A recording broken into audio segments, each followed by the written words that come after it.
Tricolor de toda a terra, está no ar o seu Resenha Express, a sua resenha de todos os dias. Eu sou o Quintelli e você está no canal Resenha Tricolor 1902, o canal que não quer ser a sua voz, mas quer dar voz a você, torcedor tricolor. Fica aí que está começando o Resenha Express.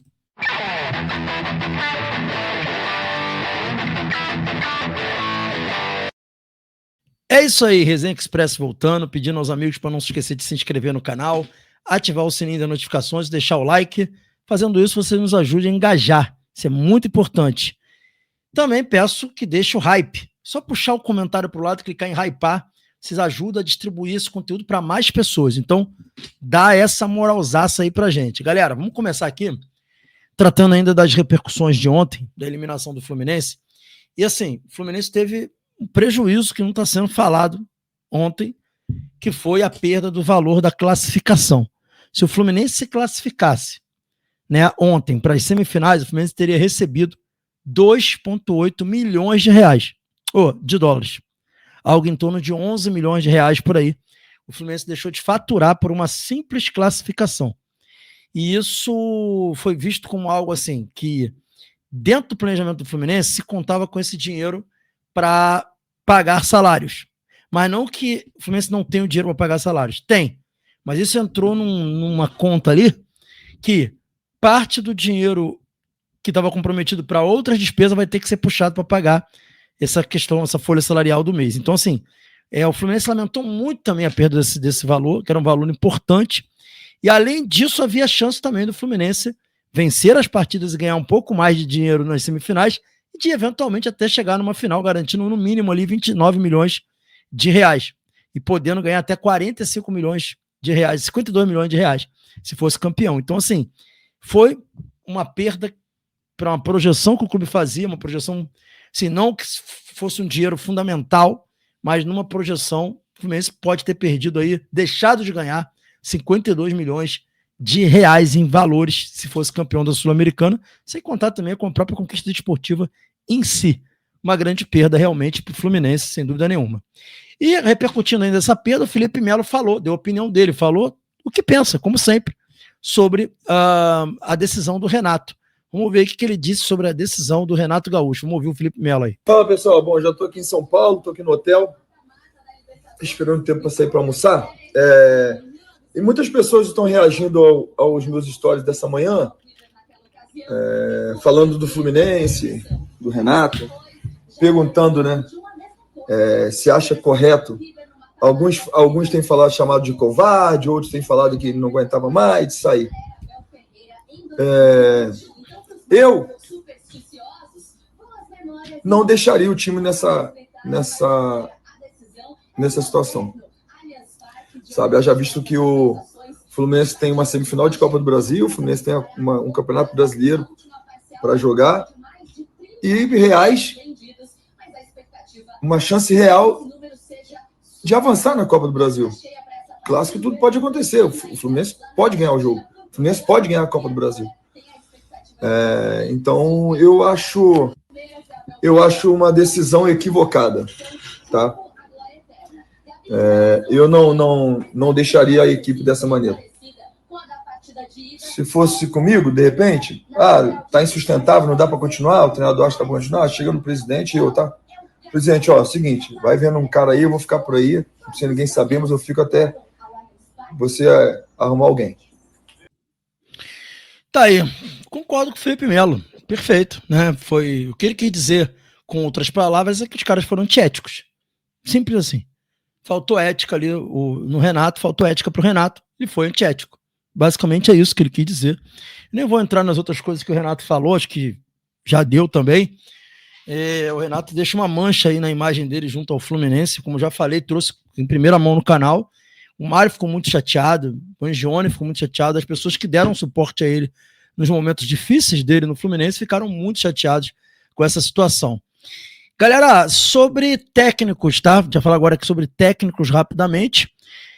Até coloquei, há um perfil definido, pergunta que eu coloquei aí.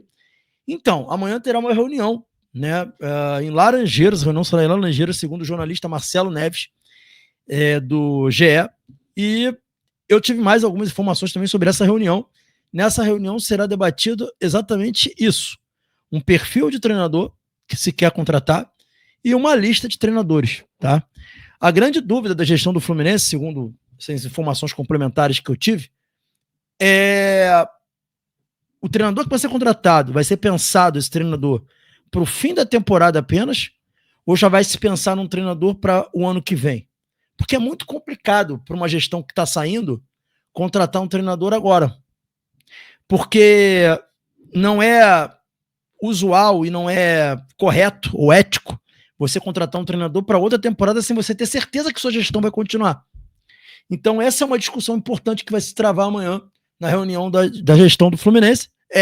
Contratamos um treinador para só cumprir até o final do ano, e ele vai aceitar isso, ou vamos de Marcão até o final do ano, ou esperamos um pouco mais para ver com onde o Marcão vai e seguramos o Marcão até o final do ano, e aí no ano que vem a gente pensa num trabalho novo, caso a gente vença a eleição, ou a gente tenta contratar um treinador agora.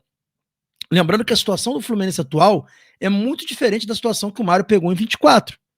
A situação que o Mário estava em 24, que ele tinha que contratar um treinador para salvar o Fluminense. E o Mano fez um trabalho brilhante. Agora não, agora o Fluminense não está lutando contra o rebaixamento a princípio, tá? E pode, de repente, até segurar um pouco mais o Marcão. Então a dúvida é essa, é isso que vai ser debatido nessa reunião, segundo as informações que eu obtive. Complementares aí ao que o Marcelo Neves trouxe da reunião. E a gente vai ter uma ideia melhor, talvez amanhã a gente consiga já mais algumas informações após essa reunião, do que realmente vai acontecer daqui para frente. Eu acho também complicado, é uma decisão difícil, não acho uma decisão fácil, e como eu falei, todos foram pegos de surpresa, ninguém imaginava que o Renato fosse fazer isso, tá? Fala-se que tinham problemas dentro do grupo, jogadores insatisfeitos, mas isso é normal, você não vai ter um grupo que todo mundo vai estar satisfeito, vai ter jogador, eu imagino que o João Kennedy deve estar puto, e agora deve estar feliz por o Renato ter saído, o próprio Ganso deve estar feliz pelo Renato, são coisas que eu acho, tá, gente? Não tô falando que eu tenho informação, não. Até porque se tivesse esse tipo de informação não daria. Mas, enfim, é basicamente isso. A reunião tem esse intuito, há muitas indefinições ainda para serem resolvidos, tá bom? Então essa informação eu queria trazer para vocês. E por último, ontem a gente entrevistou aqui o Ademar Arraes, né, candidato de oposição à presidência do Fluminense. O Ademar Arraes ontem foi enfático e ele bancou ontem que ele já tem chapa, ou seja, conseguiu as assinaturas para concorrer à presidência do Fluminense. E a gente vai colocar aqui para vocês a fala do Ademar Arraes na entrevista de ontem, na sabatina que a gente fez, eu e o Sérgio Moretti do canal Vamos Tricolores. A live está disponível tanto no Resenha quanto no canal Vamos Tricolores, se vocês quiserem assistir. Vamos ouvir o Ademar aí. O André Horta, que era pré-candidato também, veio se unir a nós, e eles não estão subjugados em nada, muito pelo contrário, estão participando da coordenação da campanha e muito orgulham a gente. Agora, não adianta imaginar que vão impor a renúncia da minha candidatura. Primeiro porque eu já estou com a chapa formada, né? Olha aí. E segundo que eu vou vencer a próxima eleição. Entendeu? Eu não estou vindo para participar, eu estou vindo para vencer a próxima eleição. É importante deixar isso claro. O Ademar, então, garante aí que ele já tem, que ele formou chapa, ele está garantindo aí que ele formou chapa, ou seja, ele tem as assinaturas para concorrer às eleições do Fluminense. Então tá aí o Ademar Arraes falando que galera, para vocês entenderem como é que é isso, formar chapa, você tem que ter 200 assinaturas de sócios proprietários e contribuintes. Então você tem que ter 200 pessoas que assinam uma ficha dizendo que vão apoiar a sua candidatura. Aí você consegue lançar a candidatura. Isso é muito difícil. Não é fácil conseguir essas 200 assinaturas. E o Ademar está garantindo que ele conseguiu. É algo surpreendente. Então, não sei se é bravata política, mas o Ademar garantiu que conseguiu as 200 assinaturas, palavras aí do Ademar, que será o candidato de oposição também, pelo visto. Esse foi o Resenha Express. Tendo mais alguma notícia do Fluminense durante o dia, a gente volta. Hoje tem Conexão Tricolor aqui no canal, nossa live às 21 horas. Saudações tricolores, fiquem com Deus e até o próximo vídeo. Valeu!